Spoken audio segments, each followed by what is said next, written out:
We can't discuss the tsunami of disinformation jeopardizing American democracy without talking about the mothership, Fox. I don't call it news, even if they do, because it's not news. It is lucrative, however, raking in hundreds of millions of dollars for Fox Corp last year as it shovels out stuff like this. Of all the things that January 6th was, it was definitely not a violent terrorist attack. So let's not take the word of Fox's chief propagandist on that. Let's see what Chris Wray, Donald Trump's pick to head the FBI, says. Unfortunately, as you noted, Mr. Chairman, January 6th was not an isolated event. The problem of domestic terrorism has been metastasizing across the country for a long time now, and it's not going away anytime soon. Tucker Carlson, not one to let that get in the way of gaslighting 3 million people a night. He explains it away by amplifying a conspiracy theory that it was actually the FBI that instigated the attack on the Capitol. Strangely, some of the key people who participated on January 6th have not been charged. Look at the documents. The government calls those people unindicted co-conspirators. What does that mean? Well, it means that in potentially every single case, they were FBI operatives. The case that Carlson is talking about goes back to June. It involves Thomas Caldwell, who has pled not guilty. And according to statements in court documents, that alleged operative was most likely his wife.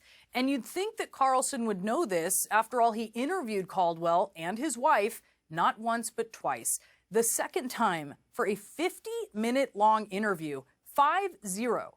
Carlson dedicates so much airtime to disinformation that he produced a 3-part documentary, and in it, he pushes other conspiracy theories like Antifa being behind the attack, which is a Fox favorite.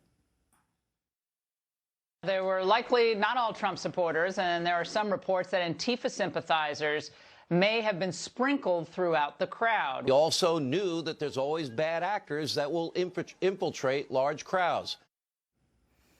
You want to know how disingenuous those comments are? Those same hosts were texting Trump's chief of staff during the attack, trying to get him to call off the crowd. And some Trump supporters charged in the riot don't want to share credit. So that tells you something. One saying, quote, it was not Antifa at the Capitol. And another Trump supporter saying they, quote, proudly take responsibility for storming the castle. Carlson also likes to go full Orwell, claiming the insurrection was not an insurrection. Oh, it was an insurrection. So how many of the participants in that insurrection have been charged with insurrecting, with sedition, with treason? 0. Cue the Fox backup singers. No one has been charged with sedition or insurrection. Has anybody been charged with sedition? Nobody. Has anybody been charged with treason? Nobody. So why do they keep calling it an insurrection? How many times do words like insurrection, sedition, or treason appear in Biden's own DOJ indictments against the January 6 rioters? The answer, 0. Just last week, Fox's Brit Hume tweeted, quote, let's base our view on whether January 6 was an insurrection on whether those arrested are charged with insurrection. So far, none has been. Tweets that don't age well for 200, please, because 3 hours later, the DOJ announced an indictment charging 11 people with seditious conspiracy. And you know who says it was an insurrection? Them. Oath Keepers founder Stuart Rhodes, quote, you can call it an insurrection or you can call it a war or a fight. His co-defendant, Kelly Meggs, wrote on Facebook, quote, wait for the 6th when we are all in D.C. to insurrection. Rhodes and Meggs have both pled not guilty.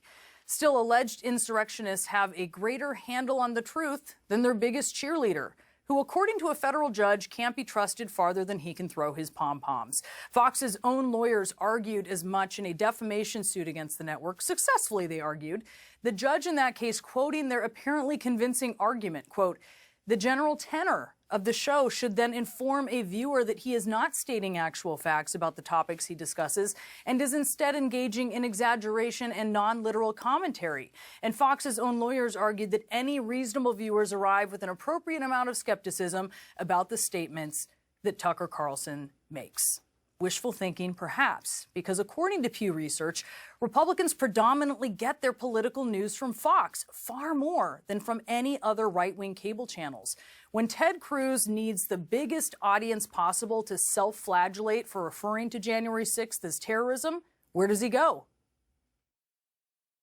You called this a terror attack when by no definition was it a terror attack. That's a lie. You told that lie on purpose, and I'm wondering why. The way I phrased things yesterday, it was sloppy, and it was frankly dumb. And I don't buy that. result, Whoa. I don't buy that. Look, I've known you a long time, since before you went to the Senate. You were a Supreme Court contender. You take words as seriously as any man who's ever served in the Senate. And every word, you repeated that phrase. I do not believe that you used that accidentally. I just don't. And when Fox needs to fill up its primetime lineup, who do they install? Tucker Light, who has fashioned himself in the image of Fox's demigod of delusion and disinformation. This may be a lot of things, this moment we're living through, but it is definitely not about Black lives. These protesters and BLM activists don't care about the evidence, and they don't care about justice either. At this point, there is no remaining doubt that Kyle Rittenhouse acted in self-defense. This is a clear-cut case of self-defense. Actually, it's a clear-cut case of how to cultivate an echo chamber, or a gremlin. Water it, feed it, until it multiplies. The only thing that stops it? Sunlight.